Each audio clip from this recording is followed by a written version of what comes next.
ಮಳೆ ಮಳೆ ಮಳೆ ಚಿಟಪಟ ಚಿಟಪಟ ಹನಿಯೇ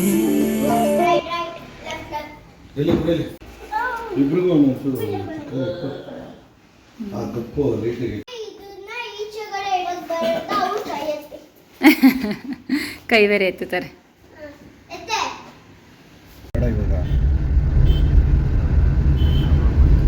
ಅಲ್ಲಿ ಬರುವಾಗ ಚಿಕನ್ ಬ್ಯಾಗ್ ಹಾಕೊಂಡ್ಬರೋದು.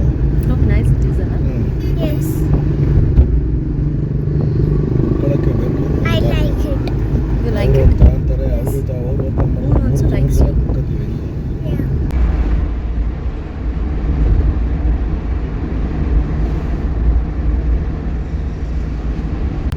ಅಂಕಲ್ ನಾನು rakhi.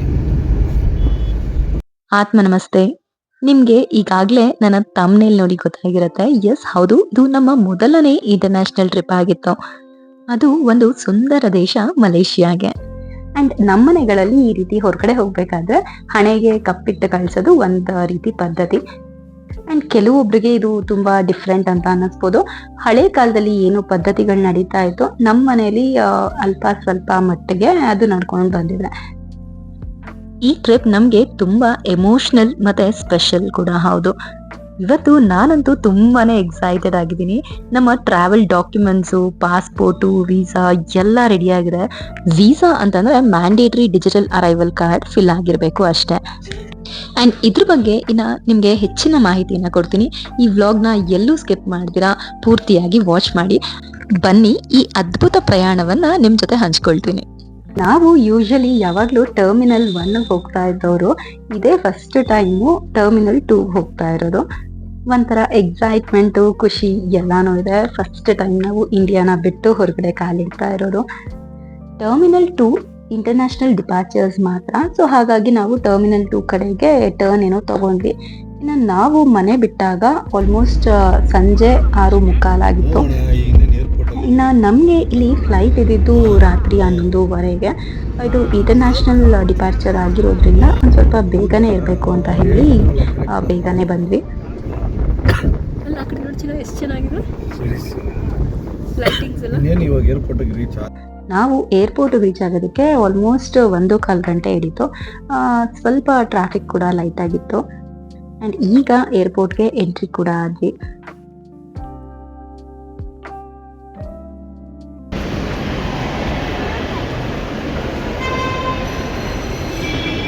Hi Adya, where are you going? ಎಲ್ಲಿ ಹೋಗ್ತಾ ಇದ್ದೀರಾ? ಲಗೇಜ್ ಎಲ್ಲ ತಗೊಂಡು?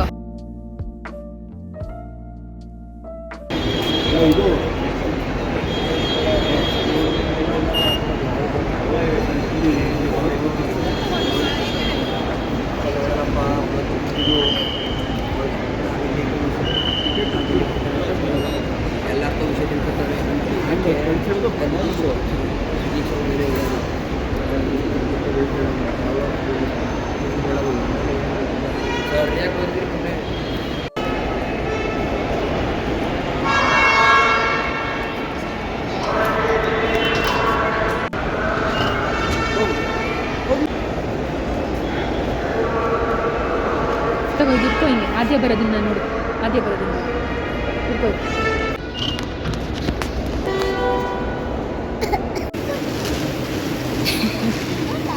ಎಸ್, ಸಿಹಿ ಚೆನ್ನು ಸ್ಮೈಲ್. ಎಷ್ಟು ಚಂದಾಗಿವಳು ಹರಿಯವರಾಣಿ ಮಗಳು. ನೀವು ಹೋಗಿ, ನಾನು ಹಿಡಿತೀನಿ.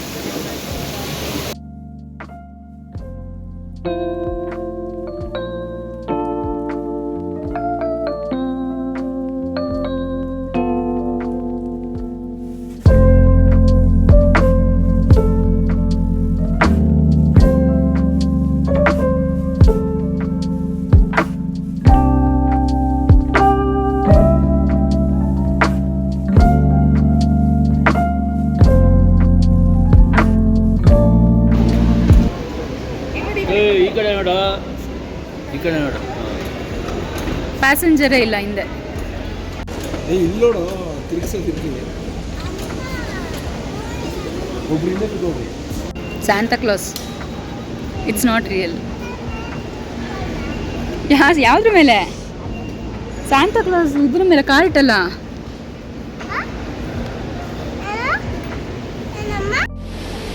ಮಮ್ಮ ಲುಕ್ ಎಟ್ ಮೀ. ನಮ್ಮಲ್ಲಿ Lalbagh passport office plus Bangalore international airport ಇಲ್ಲಿರುವಂಥ ಸರ್ವಿಸಸ್ಸು ತುಂಬಾ ಚೆನ್ನಾಗಿದೆ. ಎರಡೂ ಕಡೆನೂ ಅಷ್ಟೇ ಸೀನಿಯರ್ ಸಿಟಿಸನ್ಸ್ ಅಂತ ಆಗಲಿ ಇಲ್ಲ ಡಿಸೇಬಲ್ಡ್ ಆಗಿರ್ಬೋದು ಇಲ್ಲ ಇನ್ಫ್ಯಾಂಟ್ಸ್ ಅಂತ ಆಗಿರ್ಬೋದು ತುಂಬಾನೇ ಪ್ರಯಾರಿಟೈಸ್ ಮಾಡ್ತಾರೆ. ಲಾಲ್ಬಾಗ್ ಪಾಸ್ಪೋರ್ಟ್ ಆಫೀಸ್ನ ಬಿಟ್ಟು ಬೇರೆ ಕಡೆ ಇರುವಂಥ ಬ್ರಾಂಚಸ್ ಅಲ್ಲಿ ಈ ರೀತಿಯಾದ ಫೆಸಿಲಿಟೀಸ್ ಇಲ್ಲ. ಸೊ ನೀವ್ ಯಾರಾದ್ರೂ ಟ್ರೈ ಮಾಡ್ತಾ ಇದ್ದೀರಾ ಪಾಸ್ಪೋರ್ಟ್ ಅಪ್ಲೈ ಮಾಡೋದಕ್ಕೆ ಅಂತ ಅಂದ್ರೆ ಹತ್ರ ಇದೆ ಅನ್ನೋದಕ್ಕಿಂತ ಬೆಸ್ಟ್ ಸರ್ವಿಸ್ ಸಿಗುತ್ತೆ ಲಾಲ್ಬಾಗ್ ಪಾಸ್ಪೋರ್ಟ್ ಆಫೀಸಲ್ಲಿ. ಅಂಡ್ ತುಂಬಾನೇ ಬೇಗ ಪ್ರೊಸೆಸಿಂಗ್ ಆಗುತ್ತೆ ಅಲ್ಲಿ. ಇಲ್ಲಿ ಬ್ಯಾಂಗ್ಳೂರ್ ಏರ್ಪೋರ್ಟ್ ಅಲ್ಲಿ ಕೂಡ ಅಷ್ಟೇ ತುಂಬಾನೇ ಫೆಸಿಲಿಟೀಸ್ ಇದೆ. ನಾವು ಬ್ಯಾಗೇಜ್ ಎಲ್ಲ ಹಾಕಿ ಚೆಕ್ ಇನ್ ಪ್ರೋಸೆಸ್ ಎಲ್ಲ ಮುಗಿಸ್ಕೊಂಡು ಒಳಗಡೆ ಎಂಟ್ರಿ ಆದ್ಮೇಲೆ ಟೈಮ್ ಹೇಗಪ್ಪ ಸ್ಪೆಂಡ್ ಮಾಡೋದು ಅನ್ನೋ ಅಷ್ಟು ಯೋಚನೆ ಇರಲಿಲ್ಲ. ಯಾಕಂದ್ರೆ ಮಕ್ಕಳೆಲ್ಲ ಇರೋದ್ರಿಂದ ವೇಟಿಂಗ್ ಟೈಮ್ ಅಂತಂದ್ರೆ ಒಂದ್ ಸ್ವಲ್ಪ ಹಿಂಸೆ ಅಂತ ಅನ್ಸಿರೋದು. ಬಟ್ ಇಲ್ಲಿ ಪ್ಲೇ ಏರಿಯಾ ಎಲ್ಲಾನು ಅರೇಂಜ್ ಮಾಡಿರೋದ್ರಿಂದ ಮಕ್ಕಳಿಗೆ ಇಲ್ಲಿ ಚೆನ್ನಾಗಿ ಟೈಮ್ ಪಾಸ್ ಕೂಡ ಆಯ್ತು. ಇನ್ನ it is free of cost. ಹೌದು, ಯಾರು ಬೇಕಾದ್ರೂ ಯುಟಿಲೈಸ್ ಮಾಡ್ಕೊಳ್ಬೋದಿತ್ತು. ಸೊ ನಮಗಿಲ್ಲಿ ಬೇಗ ಹೋಗಿದ್ವಿ, ಹೇಗಿದ್ರು ಟೈಮ್ ಪಾಸ್ ಮಾಡಬೇಕು ಅನ್ನೋವಂಥದ್ದೇನೂ ಇರಲಿಲ್ಲ. ಟೈಮ್ ಆಟೋಮೆಟಿಕ್ಕಾಗಿ ಪಾಸ್ ಆಯಿತು. ಆ್ಯಂಡ್ ನಮಗೆ ಫ್ಲೈಟ್ ಇದ್ದಿದ್ದು ನೈಟ್ 11:30ಗೆ. ಆ್ಯಂಡ್ ನಮಗೆ ಮತ್ತು ಮಲೇಷ್ಯಾಗೆ ಟೈಮ್ ಡಿಫ್ರೆನ್ಸ್ ಬಂದು 2.5 hours. ನಮಗಿಲ್ಲಿ 11:30 ಅಂತಂದರೆ ಅಲ್ಲಿನ ಟೈಮ್ ಬಂದು 2 o'clock ಆಗಿರುತ್ತೆ. ಸೊ ನಾವು ಅಲ್ಲಿಗೆ ಬೆಳಗಿನ ಜಾವ ರೀಚ್ ಆಗ್ತೀವಿ ಒಂದು 6:30 ಅಲ್ಲಿನ ಟೈಮ್ ಪ್ರಕಾರ. ಅಂದರೆ ನಮ್ಮಲ್ಲಿ ಇಲ್ಲಿನ ಒಂದು 4 o'clock ಅಂದಾಜಲ್ಲಿರುತ್ತೆ. ಆ್ಯಂಡ್ ಎಸ್, ನಮ್ಮ ಫ್ಲೈಟ್ ಜರ್ನಿ ಈಗ ನಾವು ಫ್ಲೈಟಲ್ಲಿ ಇದ್ದೀವಿ. ಇದು ನಮ್ಮ ಮೊದಲನೇ ಇಂಟರ್ನ್ಯಾಷನಲ್ ಟ್ರಿಪ್ ಅನುಭವ. ಇಂಡಿಯಾಯಿಂದ ಮಲೇಷಿಯಾಗೆ 4 hours ಫ್ಲೈಟ್ ಜರ್ನಿ. ಯಾರಾದರೂ ಫಸ್ಟ್ ಟೈಮ್ ಫ್ಲೈಟ್ ಜರ್ನಿ ಮಾಡ್ತಾ ಇರೋರಾಗಿದ್ದರೆ ಕಾಟನ್ನ ಮಾತ್ರ ಕ್ಯಾರಿ ಮಾಡೋದು ಮರಿಬೇಡಿ. ಯಾಕೆಂದರೆ ಫ್ಲೈಟ್ ಟೇಕ್ ಆಫಲ್ಲಿ ಮತ್ತು ಲ್ಯಾಂಡಿಂಗಲ್ಲಿ ಸ್ವಲ್ಪ ವೇರಿಯೇಷನ್ಸ್ ಇರುತ್ತೆ. ಸೊ ಹಾಗಾಗಿ ಕಿವಿಲಿ ಸ್ವಲ್ಪ ಕಾಟನ್ ಇಟ್ಕೊಂಡಿದ್ರೆ ಒಳ್ಳೆಯದು. ಹಾಗಾಗಿ ಯೂಶ್ವಲಿ ನಾನು ಮಕ್ಕಳಿಗೆ ಅಂತ ಕ್ಯಾರಿ ಮಾಡ್ತೀನಿ, ಬಟ್ ಅವ್ರು ಇದನ್ನು ಕಿವಿ ಒಳಗಡೆ ಇರಿಸ್ಕೊಳ್ಳಲ್ಲ. ಆ್ಯಂಡ್ ಇದು ಕಂಪಲ್ಸರಿ ಬೇಕೇ ಬೇಕು ಅನ್ನೋವಂಥದ್ದು ಏನೂ ಇಲ್ಲ. ಸ್ಲೈಟ್ ವೇರಿಯೇಷನ್ಸ್ ಇರುತ್ತೆ, ಬೇಕು ಅಂತಂದವರು ಯೂಸ್ ಮಾಡ್ಕೊಳ್ಬೋದು.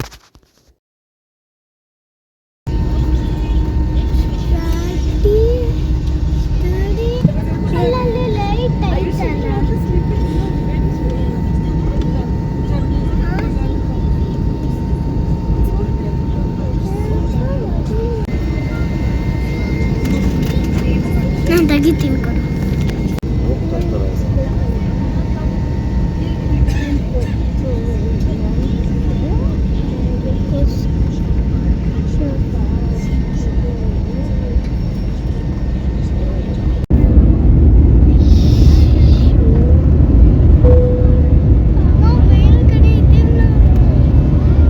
ಇನ್ನು ಬೆಳಗಿನ ಜಾವ 6:15ಗೆ ನಾವು ಕೌಲಾಲಂಪುರಲ್ಲಿ ಲ್ಯಾಂಡ್ ಆದ್ವಿ. ಹಂಗ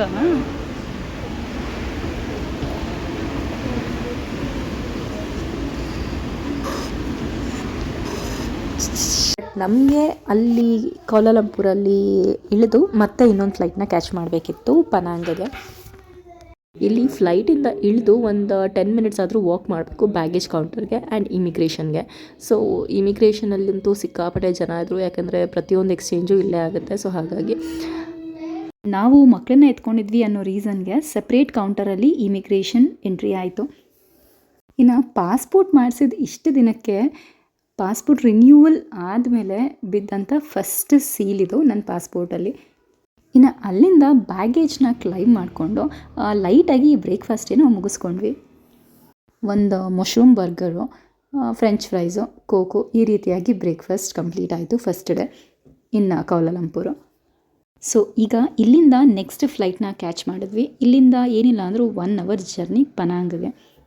ಆ್ಯಂಡ್ ಈ ಫ್ಲೈಟ್ ಜರ್ನಿ ನಮಗೆ ಹೇಗಾಗೋಯಿತು ಅಂತಂದರೆ, ಇಲ್ಲಿಂದ ಇಲ್ಲಿಗೆ ಎಲ್ಲಾದರೂ ಹೋಗ್ಬೇಕಾದ್ರೆ ಕಾರಲ್ಲಿ ಹೇಗೆ ಟ್ರಾವೆಲ್ ಮಾಡ್ತೀವಲ್ಲ ಅದೇ ಫೀಲಿಂಗ್ ಕೊಡ್ತಾಯಿತ್ತು. ಯಾಕಂದರೆ ಆ ಜೋಶು ಅದೆಲ್ಲ ಸ್ವಲ್ಪ ಮಟ್ಟಿಗೆ ಕಡಿಮೆ ಆಗೋಗಿತ್ತು ಫ್ಲೈಟ್ ಜರ್ನಿ ಅನ್ನೋದು. ಈ ಜರ್ನಿನೂ ಸೇರಿಸಿದ್ರೆ ಟೋಟಲಿ ಒಂದು 8 ಫ್ಲೈಟ್ ಹತ್ತಿದ್ದೀನಿ ನಾನು. ಆ್ಯಂಡ್ ಮಕ್ಳದ್ದು ಹೇಳೋದಾದರೆ ಅವರೊಂದು 6 ಫ್ಲೈಟ್ ಹತ್ತಿದ್ದಾರೆ. ಸೊ ಆಬ್ವಿಯಸ್ಲಿ ಅದೊಂದು ಜೋಶ್ ಏನಿದೆ ಅದು ಒಂದು ಸ್ವಲ್ಪ ಸ್ಲೈಟಾಗಿ ಕಡಿಮೆ ಅಂತೂ ಆಗಿದೆ. ನಾವು ಕೌಲಾಲಂಪುರಲ್ಲಿ ಇಳಿದಾಗ ಸಮಯ ಸುಮಾರು ಒಂದು 6:30 ಆಗಿತ್ತು. ಸೊ ಅಲ್ಲೇ ನಾವು ಇಮಿಗ್ರೇಷನ್ ಎಲ್ಲ ಮುಗಿಸ್ಕೊಂಡು ಬರೋಷ್ಟೇ 1 ಅವರ್ ಟೈಮ್ ತೊಗೊಳ್ತು. ಇನ್ನು ಅಲ್ಲೇ ಲೈಟಾಗಿ ಮಶ್ರೂಮ್ ಬರ್ಗರು ಮತ್ತು ಫ್ರೆಂಚ್ ಫ್ರೈಸು ಈ ರೀತಿಯಾಗಿ ಬ್ರೇಕ್ಫಾಸ್ಟ್ನ ಮಾಡಿಕೊಂಡು ನೆಕ್ಸ್ಟ್ ಫ್ಲೈಟ್ನ ಕ್ಯಾಚ್ ಮಾಡಿದ್ವಿ ಪನಾಂಗಿಗೆ. ಇನ್ನು ಅಲ್ಲಿ ನಮ್ಮದು 2 ಡೇಸ್ ಸ್ಟೇ ಅರೇಂಜ್ ಆಗಿತ್ತು. ಎಸ್ಪೆಷಲಿ ಫ್ಲೈಟ್ ಟೇಕ್ ಆಫ್ ಟೈಮೇ ಒಂಥರ ಮೆಮೊರಬಲ್ ಎಕ್ಸ್ಪೀರಿಯನ್ಸು. ಆ್ಯಂಡ್ ನಮ್ಮ ಜೇನು ಮುಖ ನೋಡಬೇಕಾಗಿತ್ತು, ಸಿಕ್ಕಾಪಟ್ಟೆ ಎಕ್ಸೈಟೆಡ್. ಇನ್ನು ನಮ್ಮ ಸಿಹಿಗೆ ಫ್ಲೈಟ್ ಹತ್ತಿದ ತಕ್ಷಣ ಆಗಲಿ ಇಲ್ಲ ಕಾರ್ ಹತ್ತಿದ ತಕ್ಷಣ ಆಗಲಿ ನಿದ್ದೆ ಬರುತ್ತೆ. ಸೊ ಅವ್ರಿಗೆ ಗೊತ್ತಾಗೋದಕ್ಕೆ ಇದೆಲ್ಲ ಇನ್ನೂ ಒಂದು ಸುಮಾರು ವರ್ಷಗಳಾದರೂ ಬೇಕಾಗುತ್ತೆ.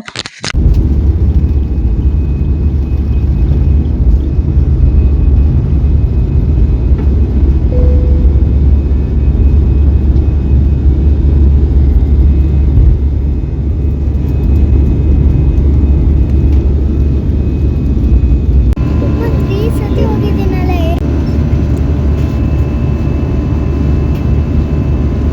ಅದೆಲ್ಲ ಮೋಡಗಳು ಕ್ಲೌಡ್ಸ್. ಇಲ್ಲಿ ಹಂಗೈತೆ ಕ್ಲೌಡ್ಸು. ಅಮ್ಮ ಎಲ್ಲಾನು ಕೆಳಗಡೆ ಇದೆ. ಅಮ್ಮ ಸುಚಿತ್ರ ಮನೆಗೆ ಹೆಂಗೆ ಹೋಗ್ಬೇಕು ಗೊತ್ತಾ? ಸುಚಿತ್ರ ಸ್ಕೂಲು ಬೇರೆ ಕಡೆ ಇರುತ್ತೆ, ಸುಚಿತ್ರ ಮನೆ ಇಲ್ಲೇ ಇರೋದು ಮಾ.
ಇನ್ನು ಇಲ್ಲಿ ಎಲ್ಲರೂ ಚೆನ್ನಾಗಿ ನಿದ್ದೆ ಮಾಡ್ತಾ ಇದ್ದಾರೆ, ನನ್ನ ಜೇನುನ ಬಿಟ್ಟು.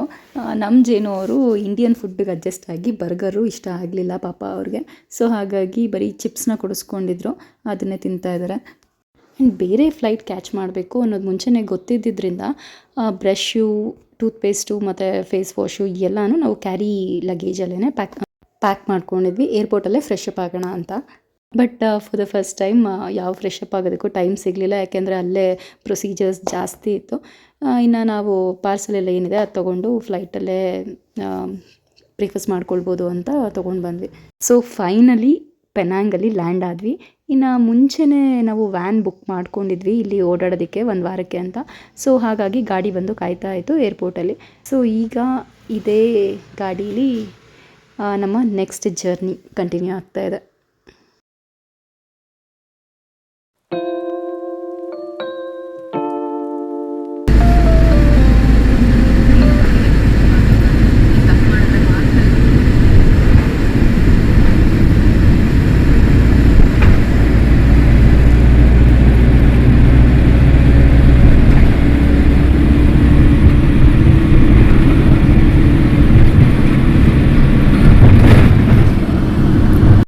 ಫೈನಲಿ ಇವತ್ತು ಮಲೇಷ್ಯಾದಲ್ಲಿ ಲ್ಯಾಂಡ್ ಆಗಿದ್ದೀವಿ. ತುಂಬಾ ಖುಷಿ ಆಗ್ತಾ ಇದೆ. ತುಂಬಾ ಡಿಫ್ರೆನ್ಸ್ ಇದೆ ಇಂಡಿಯಾಗೂ ಮತ್ತು ಮಲೇಷ್ಯಾಗೂ. ಇಲ್ಲಿನ ಬಿಲ್ಡಿಂಗ್ಗಳೇ ಹೇಳ್ಬೋದು ನಾವು ಇಂಡಿಯಾ ಬಿಟ್ಟು ಹೊರಗಡೆ ಬಂದಿದ್ದೀವಿ ಅಂತ, ಯಾಕೆಂದರೆ ಅಷ್ಟು ಎತ್ತರಕ್ಕಿದೆ ಬಿಲ್ಡಿಂಗ್ಸ್ ಎಲ್ಲ. ಇನ್ನು ಇಲ್ಲಿ ಡ್ರೈವಿಂಗ್ ಪಾರ್ಟಿಗೆ ಬಂದರೆ ಸೇಮ್ ಇಂಡಿಯಾದಲ್ಲಿ ಹೇಗಿದೆ ಹಾಗೆ ರೈಟ್ ಸೈಡ್ ಡ್ರೈವಿಂಗೇ ಇದೆ. ಇಲ್ಲಿನ ರೋಡ್ಗಳಾಗಿರ್ಬೋದು, ಅದ್ರ ಮೇಂಟೆನೆನ್ಸ್ ಆಗಿರ್ಬೋದು ಎಕ್ಸಲೆಂಟ್ ಅಂತಲೇ ಹೇಳ್ಬೋದು. ಆ್ಯಂಡ್ ಈ ವ್ಯಾನಲ್ಲಿ ನಮ್ಮ 1 ವಾರದ ಜರ್ನಿ ಹೇಗಿರುತ್ತೆ ಅಂತ ನಾನು ನಿಮ್ಮ ಜೊತೆ ಶೇರ್ ಮಾಡ್ಕೊಳ್ತೀನಿ. ನೀವು ಯಾರಾದರೂ ನೆಕ್ಸ್ಟು ಪ್ಲ್ಯಾನ್ ಮಾಡ್ತಾ ಇರೋರಾಗಿದ್ದರೆ ಇಂಟರ್ನ್ಯಾಷನಲ್ ಟ್ರಿಪ್ನ, ಸೊ ಈ ವ್ಲಾಗಿಂದ ನಿಮಗೆ ಒಂದಷ್ಟು ಸಲಹೆಗಳು ಸಿಗ್ಬೋದು. ನಾವಿಲ್ಲಿ ಹೋಗಿದ್ದ ಜಾಗಗಳು ಮತ್ತು ಇಲ್ಲಿನ ವೆರೈಟಿ ಆಫ್ ಸ್ಟ್ರೀಟ್ ಫುಡ್ಸು ಎಲ್ಲಾನು ಶೇರ್ ಮಾಡ್ತೀನಿ. ನಾವೀಗ ರೀಚ್ ಆಗಿರೋದು ಪೆನಾಂಗ್ಗೆ. ಪೆನಾಂಗ್ ಸಿಟಿ ಇದೆ ಮತ್ತೆ ಪೆನಾಂಗ್ ಐಲ್ಯಾಂಡ್ ಇದೆ. ನಾವೀಗ ಹೋಗ್ತಾ ಇರೋದು ಐಲ್ಯಾಂಡ್ಗೆ. ಇಲ್ಲಿ ಕ್ಲೀನ್ ರಸ್ತೆಗಳು, ಹೈಟೆಕ್ ಏರ್ಪೋರ್ಟು ಮತ್ತೆ ಸ್ಕೈಲೈನು ತುಂಬಾನೇ ಸುಂದರವಾಗಿದೆ. ಮಲೇಷ್ಯಾ ಬಂದು ಮಲ್ಟಿ ಕಲ್ಚರಲ್ ದೇಶ. ಇಲ್ಲಿ ಮಲೈ, ಚೈನೀಸ್, ಇಂಡಿಯನ್ ಸಂಸ್ಕೃತಿಗಳ ಮಿಶ್ರಣ ಕಾಣಿಸುತ್ತೆ. ಇಲ್ಲಿನ ಫುಡ್ ಅಲ್ಲಿ ಫೇಮಸ್ ಆಗಿರುವಂತ ಮಲೇಷಿಯಾಸ್ ನ್ಯಾಷನಲ್ ಡಿಶ್ ಅಂತಾನೆ ಕರ್ಸ್ಕೊಂಡಿರುವಂತ ನಾಸಿ ಲೆಮಾಕೋ ಮತ್ತೆ ರೋಟಿ, ಚಾವೈ, ಮುವಾಚಿ, ಸ್ಯಾಟೆ ಚಿಕನ್ ಇದೆಲ್ಲದನ್ನು ಟ್ರೈ ಮಾಡೋಣ. ಆಕ್ಚುಲಿ ಮಲೇಷಿಯನ್ ಟ್ರಿಪ್ ತುಂಬಾನೇ ಬಜೆಟ್ ಫ್ರೆಂಡ್ಲಿ. ಇವರ ಕರೆನ್ಸಿನ ರಿಂಗೆಟ್ಸ್ ಅಂತ ಹೇಳ್ತಾರೆ. ನಮ್ಮಲ್ಲಿ ರುಪೀಸ್ ಇರೋ ಹಾಗೆ ಇಲ್ಲಿ ರಿಂಗೆಟ್ಸ್. ಇಲ್ಲಿ ಪಬ್ಲಿಕ್ ಟ್ರಾನ್ಸ್ಪೋರ್ಟ್ ತುಂಬಾನೇ ಸುಲಭ. ಇನ್ನ ಫುಡ್ ಕಾಸ್ಟ್ ಕೂಡ ರೀಸನಬಲ್ ಆಗೇ ಇದೆ. ಅಷ್ಟೇ ಅಲ್ದಿರ ಇಲ್ಲಿ ಇಂಡಿಯನ್ ಫುಡ್ ಕೂಡ ಸಿಗುತ್ತೆ. ನೀವ್ ಯಾರಾದ್ರೂ ಮೊದಲನೇ ಇಂಟರ್ನ್ಯಾಷನಲ್ ಟ್ರಿಪ್ ಪ್ಲಾನ್ ಮಾಡ್ತಾ ಇದ್ರೆ ಮಲೇಷ್ಯಾ ಬೆಸ್ಟ್ ಆಯ್ಕೆ ಅಂತಾನೆ ಹೇಳ್ಬೋದು. ಇನ್ನ ನಮ್ಮ ಮುಂದಿನ ಡೆಸ್ಟಿನೇಷನ್ ಸ್ನೇಕ್ ಟೆಂಪಲ್. ಅದೊಂಥರ ಅಡ್ವೆಂಚರಸ್ ಪ್ಲೇಸ್ ಅಂತಾನೆ ಹೇಳ್ಬೋದು. ನಮ್ಗೆ ಹೋಟೆಲ್ ಚೆಕ್ ಇನ್ ಟೈಮ್ ಇದ್ದಿದ್ದು 2 o'clock. ಸೊ ಅಷ್ಟರಲ್ಲಿ ಸ್ನೇಕ್ ಟೆಂಪಲ್ ನ ಕವರ್ ಮಾಡ್ಕೊಂಡು ಅಪ್ಸೈಡ್ ಡೌನ್ ಮ್ಯೂಸಿಯಂ ನ ನೋಡ್ಕೊಂಡು ಊಟನೂ ಮುಗಿಸ್ಕೊಂಡು ಹೋಟೆಲ್ ನ ಚೆಕ್ ಇನ್ ಆಗೋಣ. ನಂತರ ಐಲ್ಯಾಂಡ್ ನ ಎಕ್ಸ್ಪ್ಲೋರ್ ಮಾಡೋಣ. ಅಂಡ್ ಇದಿಷ್ಟನ್ನು ನನ್ನ ನೆಕ್ಸ್ಟ್ ವ್ಲಾಗ್ ಅಲ್ಲಿ ಕವರ್ ಮಾಡಿದ್ದೀನಿ. ಈ ಮಲೇಷಿಯನ್ ಟ್ರಿಪ್ ನನ್ನ ಜೀವನದ ಮರೆಯಲಾಗದ ಅನುಭವ. ಈ ವಿಡಿಯೋ ನಿಮ್ಗೆ ಇಷ್ಟ ಆದ್ರೆ ಲೈಕ್ ಮಾಡಿ, ಶೇರ್ ಮಾಡಿ, ಚಾನೆಲ್ ನ ಸಬ್ಸ್ಕ್ರೈಬ್ ಮಾಡೋದನ್ನ ಮರಿಬೇಡಿ. ಮುಂದಿನ ವ್ಲಾಗ್ ನಲ್ಲಿ ಮತ್ತೆ ಭೇಟಿಯಾಗೋಣ. ಧನ್ಯವಾದಗಳು.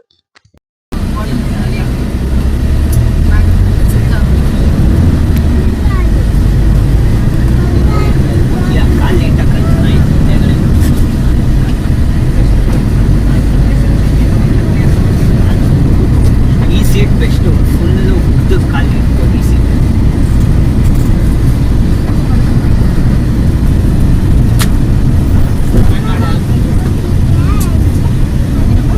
ಮೇಲೆ ಕೂತ್ಕೊ.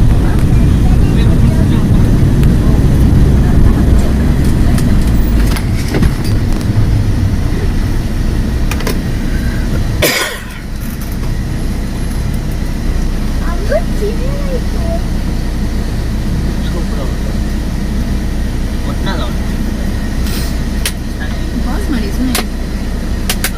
ಸ್ಪ್ರಿಂಕಲ್ಸ್ ಗ್ರೀನ್ ಕಲರ್ ನಿನಗೆ ಇಷ್ಟ ಆಯ್ತಾ? ಅಪ್ಸೈಡ್ ಡೌನ್ ಮ್ಯೂಸಿಯಂ ಅಲ್ಲೂ ಆಯಿತು, ಮೈಸೂರಲ್ಲೂ ಎಲ್ಲ ಆಯಿತು. ಮೇಲೆ ಕೆಳಗಡೆ ಕಳ್ಕೊಂಡಾಗ ಒಂಥರ ಈ ಇದನ್ನೆಲ್ಲ